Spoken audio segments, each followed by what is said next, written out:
The steady beep of hospital monitors was the first thing I became aware of. Not in the usual way. I couldn't open my eyes or move my body. But I could hear everything. The rhythmic sound of my own heartbeat translated into electronic pulses, the squeak of nurses' shoes on linoleum floors, and most devastatingly, the conversations happening around me. My name is Emma Mitchell, and according to my husband James, I was dead. It's time to let her go, I heard him say, his voice carrying that practiced grief I come to recognize during our 10 years of marriage. The doctors say there's no hope. The doctors had said no such thing. In fact, just that morning, Dr. Peterson had noted improvements in my brain activity. I knew because I'd heard her clearly. The signs are promising. We just need to be patient. But James wasn't interested in patience, or hope, or the truth. I had been in a coma for 6 weeks following a car accident, the same accident that James had walked away from without a scratch. The accident that occurred right after I'd told him I wanted to look at our joint accounts, that something wasn't adding up. Your sister would want you to move on. Sarah's voice drifted in. Sarah, my best friend since college, the one person I trusted more than anyone. Her tone was soft, comforting, the same tone she used when she was lying. Emma wouldn't want you to suffer like this. I wanted to scream. I wanted to thrash and grab them both by the throats and demand to know what game they were playing. But I could only lie there, listening as they planned my funeral. A funeral for a woman who was very much alive. The next few weeks were a blur of conversations and revelations, each more horrifying than the last. Through snippets of dialogue between nurses, visits from unknowing relatives, and quiet conversations in my room, I pieced together what was happening. James had told everyone I was brain dead. He'd organized a funeral, closed casket of course, and given a heartbreaking eulogy about losing the love of his life. He'd collected on my life insurance policy a substantial sum I hadn't even known existed. And Sarah, my dear friend Sarah, had been there to support him through it all. The insurance company didn't even question it. I heard James say one evening, his voice low and gleeful. $2 million, just like that. Your plan worked perfectly. Our plan, Sarah corrected him. I didn't spend the last year helping you set this up for nothing. A year, they'd been planning this for a year. Every dinner party, every girls' night out, every sympathetic hug when I complained about James's late nights at work. It had all been part of their scheme. But what they didn't know, what they couldn't have known, was that I wasn't as helpless as I appeared. My mind was alert, recording every word, every confession, every detail of their betrayal. And I had an ally they never suspected. Lisa, my night nurse, was the first to notice that I responded to verbal commands. Small things at first. A slight finger twitch when she asked. A change in heart rate when she mentioned James. She didn't tell anyone else. But she started talking to me during her shifts, asking me questions that required simple yes or no responses. 1 squeeze for yes, 2 for no. Are you aware of what's happening? She asked one night, her voice barely a whisper. 1 squeeze. Do you understand what your husband has done? 1 squeeze. Do you want me to help you? 1 firm squeeze. Lisa became my lifeline, my connection to the outside world. During her quiet night shifts, she would update me on what was happening beyond my hospital room. James had moved Sarah into our house just 2 weeks after my funeral. They were already talking about marriage. My sister Kate, devastated by my supposed death, had hired a private investigator because something felt wrong about the accident. She was right. Something was very wrong.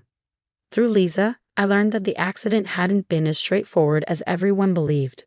The brake lines in my car had been tampered with, not cut completely, which would have been too obvious, but damaged enough to fail at high speed. The police had ruled it an accident, but Kate wasn't convinced. Your sister's investigator is getting close, Lisa told me one night, checking my vitals while she whispered. He's requesting the insurance documents. James is getting nervous. Good, I thought. Let him sweat. But James had other plans. I overheard him arguing with Sarah in my room, thinking I was just an empty shell, unaware of their words. We need to move her, he hissed. Private facility somewhere far away. Once she's transferred, if something happens, well, no one would question it. She's already dead on paper. Sarah's voice shook slightly. Isn't that risky, moving her? Riskier than letting her lie here? What if she wakes up? The fear in his voice gave me a grim satisfaction. Yes, James. What if I wake up? What if I tell everyone what you've done? But I needed more time. My body was slowly responding, but I wasn't strong enough yet. Lisa had been documenting everything. My responses, their conversations, all of it. We just needed to hold on a little longer. That night after James and Sarah left, Lisa leaned close to my ear. They filed transfer papers, she whispered. They're moving you next week. But don't worry, I contacted your sister. She's bringing the investigator tomorrow. Just hang on, Emma. Help is coming. I squeezed her hand once, fighting against the weight of my useless body. I would hang on. I would survive. And when I finally opened my eyes, James and Sarah would learn exactly what it meant to wake the dead. The next morning brought chaos. Through my state of forced stillness, I could hear raised voices in the hallway, Kate's familiar fierce tone cutting through the hospital's usual quiet. I want to see my sister's medical records, she demanded. All of them. And I want to know why her husband isn't listed as next of kin anymore. That was news to me. Lisa must have been busier than I'd realized during her night shifts. Mrs. Mitchell's power of attorney was updated 6 weeks ago. Dr. Peterson explained calmly. Her sister Catherine Walsh is now legally responsible for her medical decisions. James's voice exploded into the conversation. That's impossible. I'm her husband. Her legally dead husband. The investigator's voice joined in, deep, authoritative. According to the death certificate you filed, Mr. Mitchell, your wife passed away over a month ago. That makes your claim to power of attorney rather interesting, doesn't it? The silence that followed was delicious. I wish I could see James's face. There's been a misunderstanding, he stammered. I can explain. Oh, I'm sure you can, Kate cut in. Just like you can explain why my sister's brake lines showed signs of tampering. Or why you took out a $2 million life insurance policy on her 3 months before the accident. More silence. Then the sound of rapid footsteps, James trying to leave. The investigator's voice rang out again. Mr. Mitchell, I wouldn't leave the state if I were you. We have some questions about insurance fraud and attempted murder. The next few hours were a whirlwind of activity around me. Police came and went. Statements were taken. Lisa shared her documentation of my responses, the recording she'd secretly made of James and Sarah's conversations in my room. The hospital's security cameras had caught everything too, every visit, every whispered confession. Through it all, I kept squeezing Lisa's hand. One squeeze. Yes, I hear everything. Yes, I'm still fighting. Yes, I'm coming back. The police have taken them both in for questioning, Kate told me later, sitting by my bed. Lisa had explained to her about my consciousness, how I could hear and understand everything. James and Sarah. They're not getting away with this, Emma. I promise you. I wanted to hug her, to thank her for never giving up, for seeing through James's act when everyone else bought it. Instead, I lay there, listening and waiting, gathering my strength. That evening, Dr. Peterson brought in a specialist, a neurologist who specialized in coma recovery. Dr. Patel did a series of tests, measuring my responses to stimuli and commands. This is remarkable, she said finally. Your sister is absolutely present and aware. The improvements in her brain activity suggest she could wake up any day now. The fact that she was conscious enough to communicate through hand squeezes, it probably saved her life.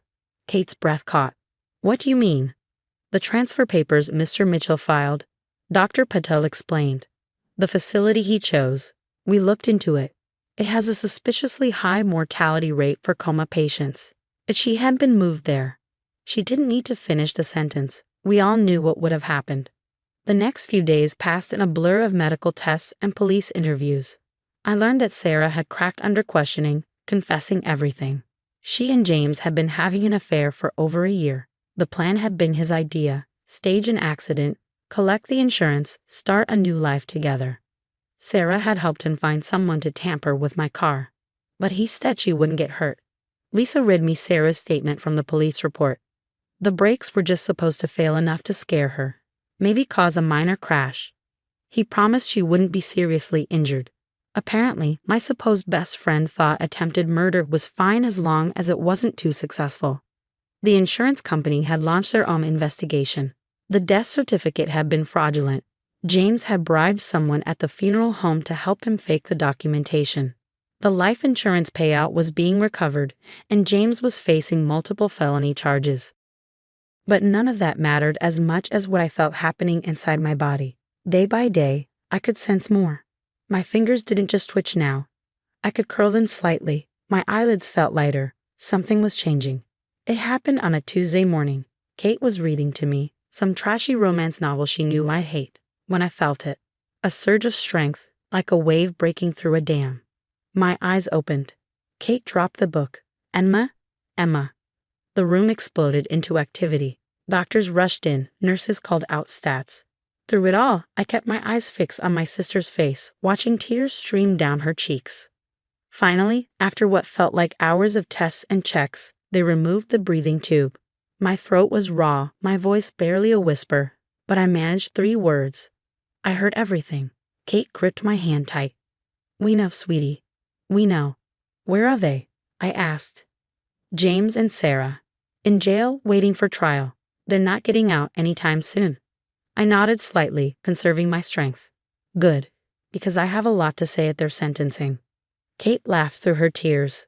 "That's my sister. 3 months in a coma and you come out swinging." But we both knew this was just the beginning. I had survived, yes. I had heard their plans and their confessions, gathered evidence even while trapped in my own body.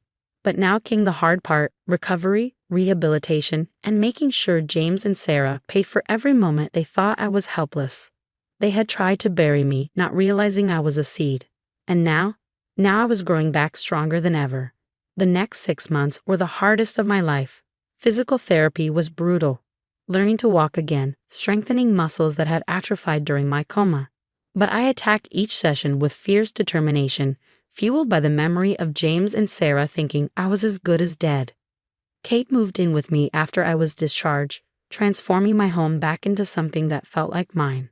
She'd thrown out everything Sarah had brought in during her brief stay, repainted the walls, and rearranged the furniture. It helped, but sometimes at night, I'd still hear echoes of their conversations, their plans for my death playing on repeat in my mind. The preliminary hearing is next week, Detective Martinez told me during one of her regular visits. She'd been handling my case since the arrest, piecing together the conspiracy that had nearly killed me. "Are you sure you're ready to testify?" I met her gaze steadily. "I've been ready since the first day I heard them plotting in my hospital room." The courthouse was packed the day of the hearing. News of my resurrection had made national headlines. The coma patient who heard her husband plan her murder, who gathered evidence while trapped in her own body.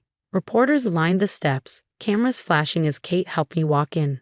I hadn't seen James or Sarah since that day in the hospital when they discussed moving me somewhere to finish the job. Now, as I entered the courtroom, I saw them both at the defense table. James in an ill-fitting suit, his usual polished appearance gone, and Sarah looking small and terrified beside him. When I took the stand, James wouldn't meet my eyes. But Sarah stared, her face a mask of horror as I began to speak. "I remember everything," I said into the microphone, my voice clear and strong. "Every conversation, every plan, every detail of how they intended to kill me. I heard my husband plan my funeral while I lay there, unable to move or speak. I listened to my best friend comfort him, knowing they had sabotaged my car and left me for dead. I described it all, the conversations I'd overheard, the way they'd celebrated the insurance payout, their plans to transfer me somewhere I wouldn't survive. Through it all, I kept my eyes fixed on them, watching James squirm and Sarah cry. The worst part wasn't the betrayal, I continued. It was listening to them talk about me like I was nothing. Like the 10 years of marriage, the lifetime of friendship meant nothing. They thought being in a coma made me powerless. They were wrong. The evidence was overwhelming. Between Lisa's recordings, the hospital security footage, Sarah's confession, and my testimony, there was no room for doubt. The judge ordered them to stand trial for attempted murder, insurance fraud, and a host of other charges. As they were led away in handcuffs, Sarah finally broke. "Emma, please," she cried out. "I'm sorry. I never wanted." "Save it." I cut her off, my voice ice cold. "Save it for the trial." Outside the courthouse, Kate squeezed my hand. "You did it, sis. You showed them." But it wasn't over. The trial came 3 months later, and this time I was stronger. I could walk into the courtroom on my own, stand straight as I testified again, detailing every aspect of their plot. The jury took less than 2 hours to reach a verdict. guilty on all counts. At the sentencing hearing, I chose to speak again. This time, I looked directly at James and Sarah as I addressed the court. My husband and best friend thought they could simply erase me, I said. They planned it meticulously: the accident, the fake death certificate, the insurance scam. They celebrated their success while I laid in that hospital bed, thinking I couldn't hear them. But they forgot something important. I paused, letting my words sink in. They forgot that I am stronger than they ever imagined. They forgot that truth has a way of surviving, even when people try to bury it. And they forgot that karma comes for everyone eventually. The judge sentenced James to 25 years for attempted murder and conspiracy. Sarah got 15 years for her role in the plot. The insurance company recovered their money, and civil lawsuits would ensure neither of them profited from their crimes. As they were led away, I felt no satisfaction, no joy in their punishment. Instead, I felt something more powerful: freedom. 1 year after waking from the coma, I stood in front of a room full of medical students sharing my story. I've been invited to speak about coma consciousness, to help future doctors understand that their patients might be more aware than they appear. Never assume someone can't hear you, I told them. Never underestimate the power of the human spirit to fight back, to survive, to bear witness. Sometimes the person you think is powerless is actually the strongest one in the room. After the lecture, Lisa, still my closest friend, met me for coffee. "Look at you now," she said, smiling. "Speaking at medical schools, writing a book about your experience. You've turned this whole horrible thing into something meaningful."